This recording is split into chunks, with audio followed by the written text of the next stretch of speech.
Hey y'all, this is TCA Gaming, and in this video I'm going to go over a few different topics. I'm going to actually start off with a PSA pack return, and then I'm going to talk about PSA for a little bit, CGC, different things going on there with pricing and some stuff that I'm still submitting.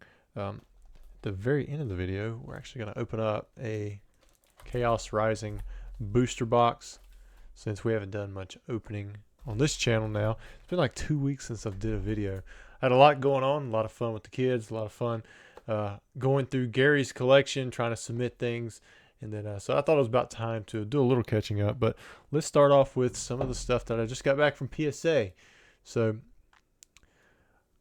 I've submitted packs ever since they started this service. I believe it was in 2011, somewhere around there. My very first submission was 3 first edition base set packs that I bought from a box. Unweighed, they were fresh out of a box the guy broke. He couldn't sell it for $5,000, so he started breaking the packs, and he was selling the packs for $150 a piece. I ended up buying 3 packs, and then I graded all 3. All 3 got a 10.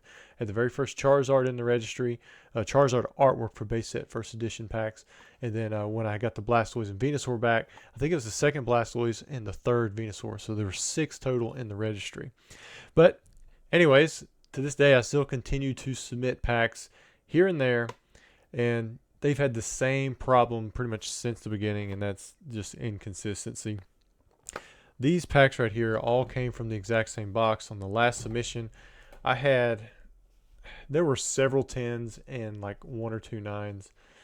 And then I was like, oh, well, let me just send in a few more. I sent in these 3, and then for whatever reason, I get a 7, 8, and an 8. These all came from a sealed box. I don't know why. It's not like there's white corners you can point out. I think sometimes, just graders, they have different criteria in their head for what they think should be a 10. I haven't been able to figure out how to submit packs in a way where you consistently get 10s. Sometimes you get them, sometimes you don't, and there's not much difference between a 7 and a 10. Usually, sometimes there are. I submitted in several 151 packs. Up until now, I've gotten almost all 10s. I had 1 9 before. And in this submission, I got 0 10s. Most of them were 9s. And I had a lot of packs to choose from. I mean, these are new packs. The main thing is when you go to submit packs, just try to look for, like, down the middle, a lot of times where the back of another pack will rest on it. This right here, this crimp will make a mark. But you can kind of see a little, I don't know. It's really tough.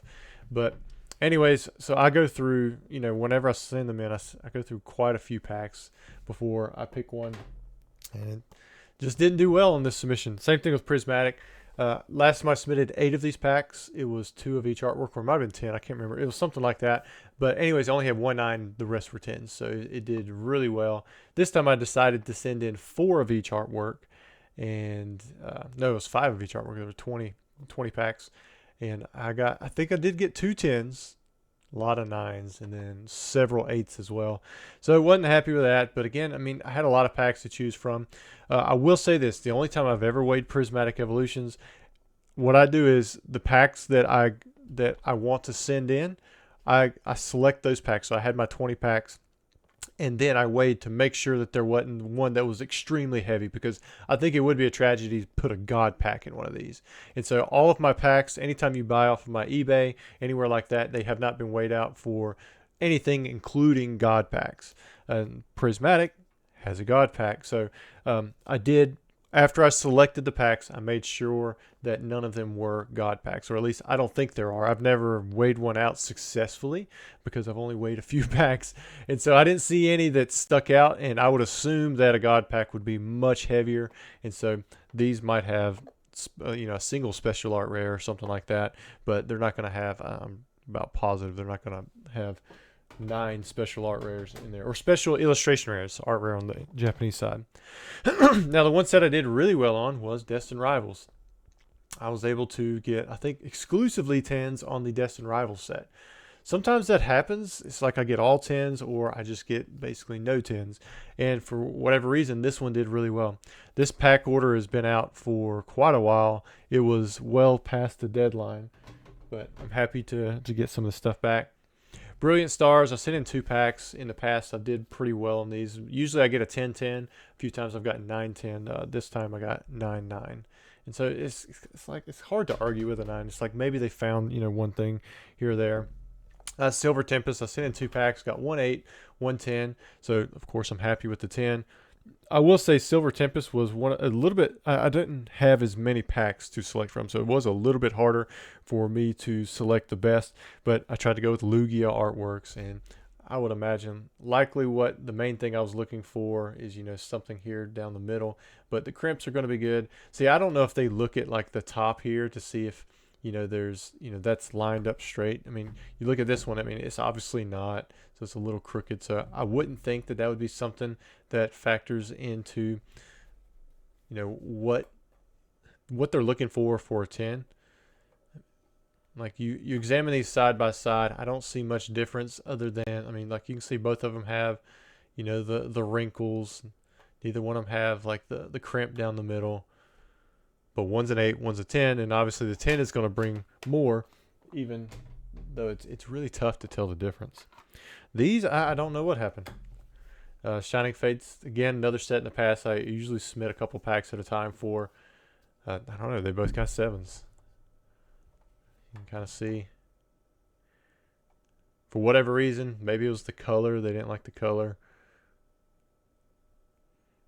I don't see any giant heat seal air holes. Could have been the centering. I mean, you see right there, it looks like maybe this line right there was a little over.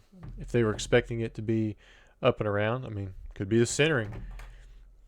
It'd be nice if like PSA did like a video where they kind of walk through all the things to look for on a pack. But if I'm not mistaken, they still send that out to somebody else. I'm not really too sure there. Obsidian Flames, again, another set that I get 10s on usually. I think it had a 9 and an 8, or a 9 and a 9. Mega Evolutions was the new set when I sent this in.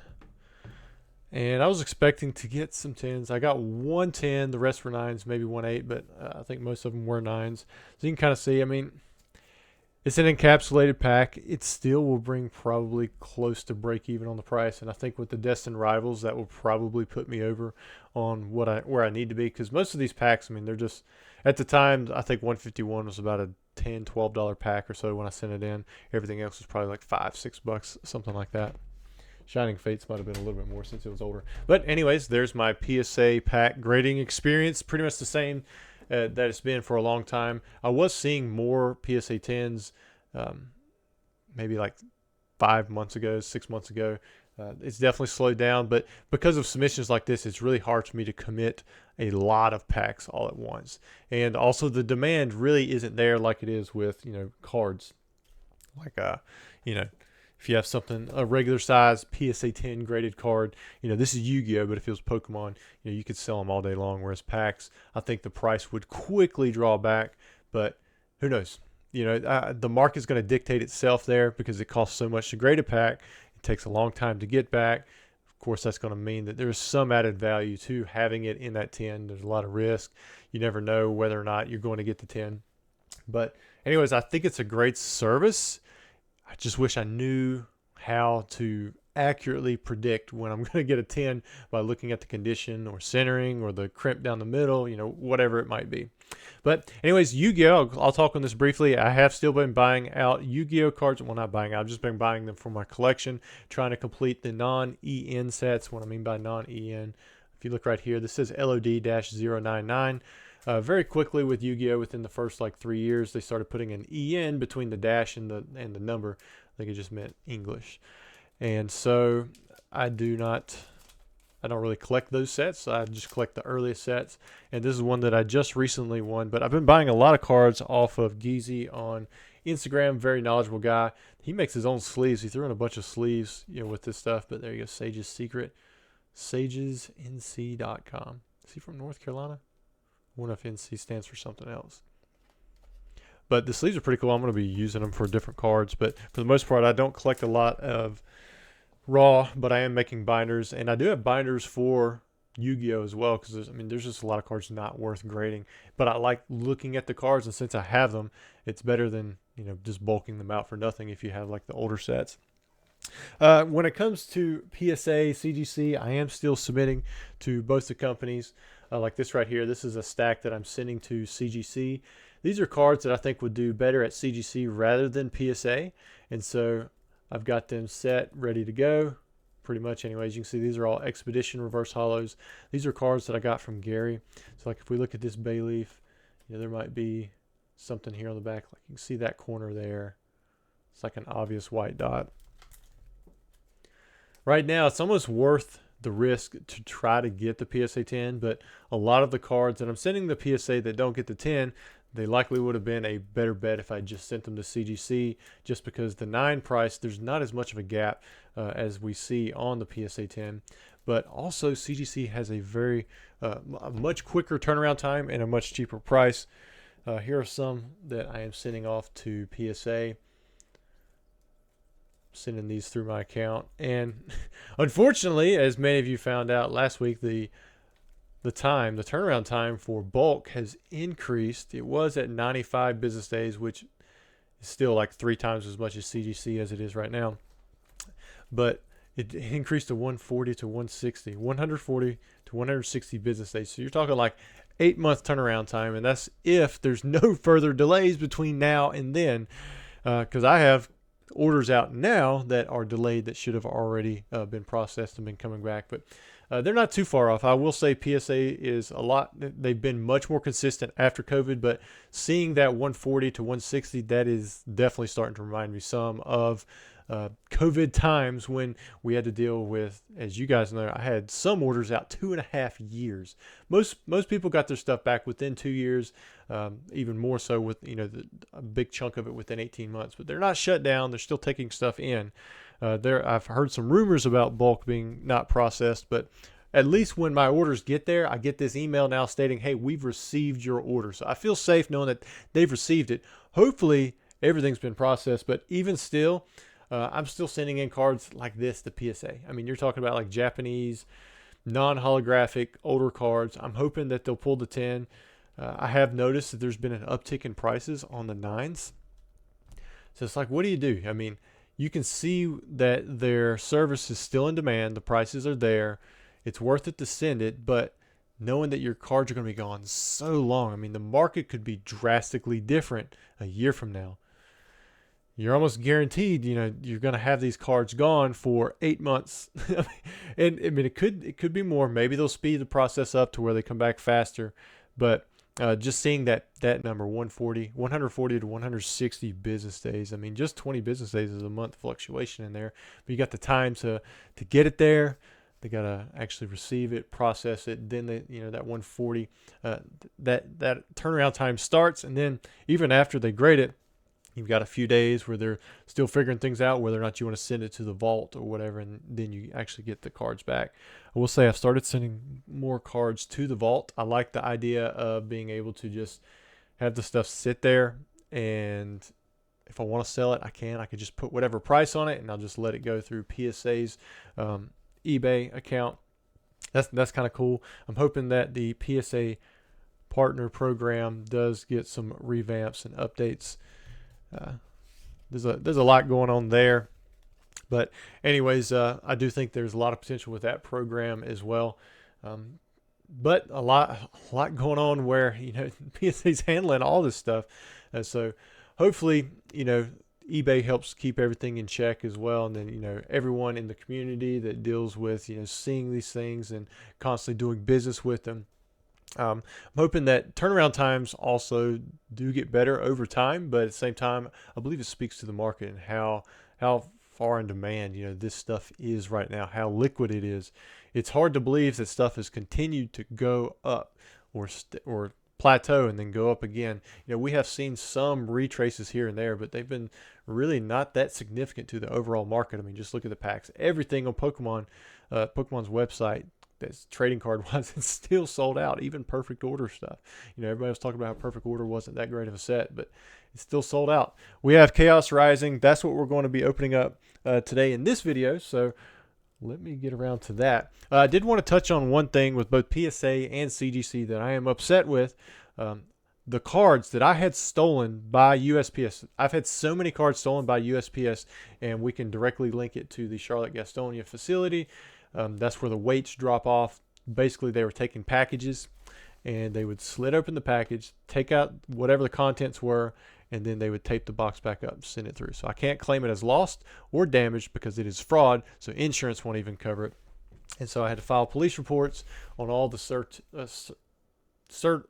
numbers that were affected and stolen through both CGC and PSA. I have done so. I've sent in the final police reports to both companies, and neither company has removed the certification numbers from the system. And I'm very upset about that. Like, how am I supposed to get this stuff flagged if the companies themselves won't even put on their website, that this stuff has been removed? So, and I've got a little bit of platform. I've got a little bit of pull because I know people at both companies. But if I can't do it, I can't even imagine how hard it is for somebody who's only made one submission or they have no idea who to contact about this kind of stuff. But eBay knows. They're supposed to be flagging any of those cert numbers that come through the system. One card was $10,000. It was a Venusaur Pristine from base set. If you see a base set Pristine Venusaur come through on the English side, I've got some searches set up to where it should alert me and let me know, but I haven't seen it go into the open market yet. But yeah, this guy's been stealing from very we'll say not a very few amount of stores around the area. And it's not just Pokemon. They've just been taking random packages, coins, all kinds of things like that. I've reached out to some other sellers. If you guys know Millennium Rose, he has been very public about it as well. He's lost a lot of stuff through his business. But they are targeting all kinds of cards, pretty much in smaller packages. And I had to stop doing business with USPS for the first time in 18 years altogether about a month ago, and I've been using UPS exclusively, which is annoying because I have to travel to go to UPS, as well as their rates are more for the smaller packages. But so far, nothing has went missing other than the one package I shipped myself from Vegas at Gary's place back to me, a giant 20 by 20 by 16 package, something like that, with Home Depot on it, taped all over, orange bubble mailers, bubble wrap on the inside, 36 pounds. Somehow that package disappeared. But everything else that I've shipped out for customers so far has made it for UPS. So I'm happy with that. Hoping it continues, because if I can't use UPS or USPS, then I don't know who I'm supposed to ship with. And that's going to cause some problems for me as a seller on eBay. Right now, I can't ship through USPS. I mean, it was consistent. Every week, packages were going missing. Over the weekend at the same facility, same things was happening. It was the packages was being slid open, and I'm working with OIG, or at least I thought I was, the Office of Inspector General. But they're so far, I mean, I've called and emailed. They're like, yeah, we're going to do this, do that. And they just don't. And the police can't go in there and raid them out because I don't have like video footage, even though we can prove that it had happened at their facility. So I don't know who holds these people accountable. I mean, we're talking about federal level amounts of money that have been stolen through the mail. And that's just for me. And there's multiple other sellers within the area that own stores. And between here and Charlotte, they've all had the same issue. Like, how can the post office continue to get away with something like that and there be nobody to keep them in check?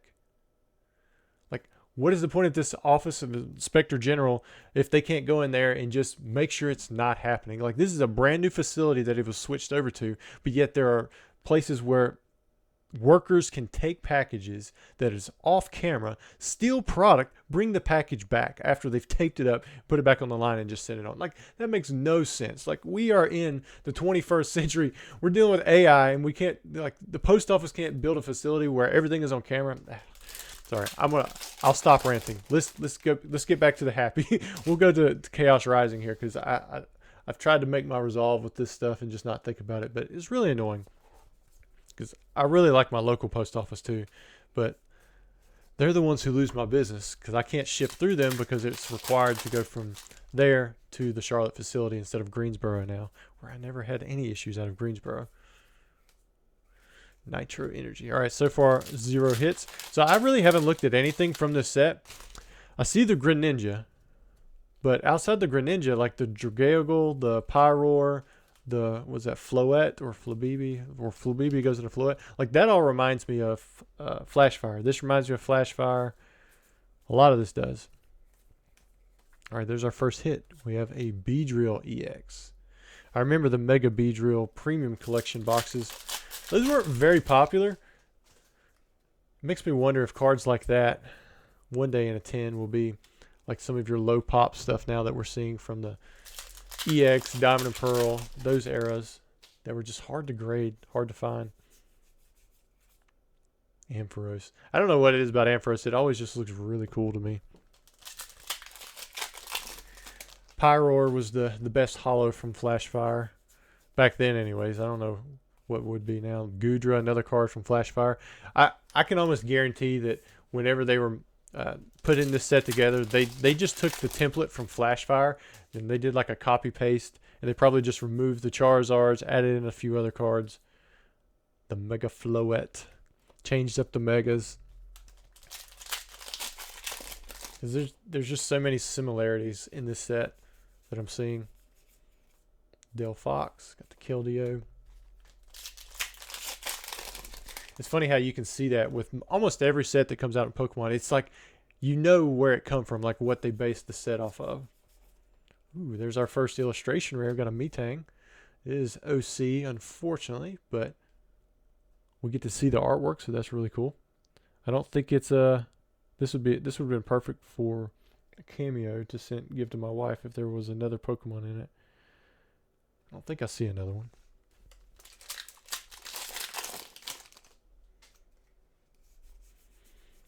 Deoxys. Is that a common or an uncommon Deoxys? At least it's uncommon. There's a full art.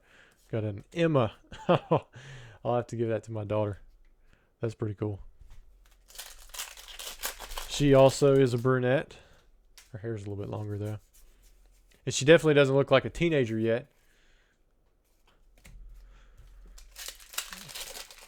She's almost a teenager though. Man, my kids are growing up so fast. Yesterday, my son and I, we were out fishing.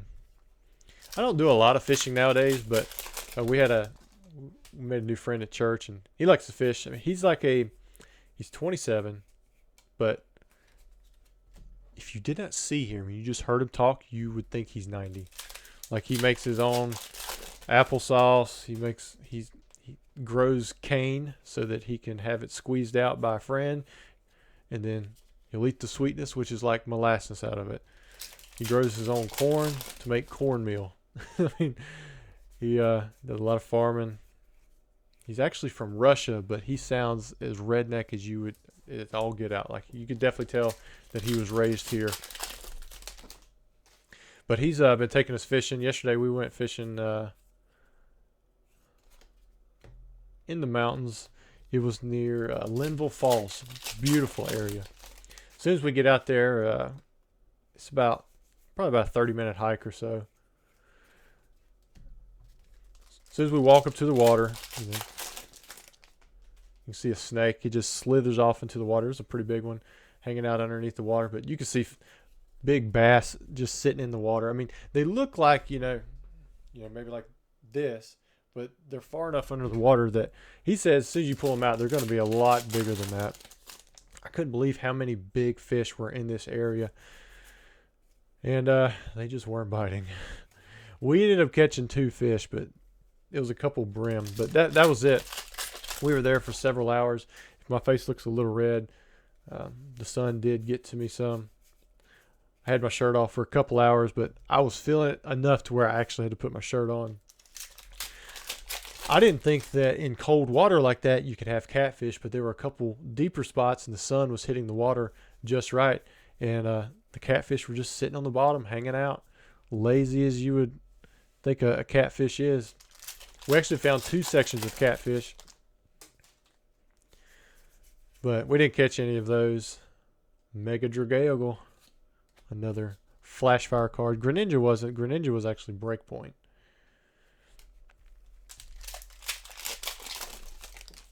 But we saw 7 snakes in total.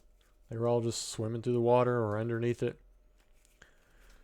Saw 2 turtles. I was waded out, probably about knee deep in water, and this turtle just comes swimming up right in front of me. As soon as it sees me, it just swims right back off.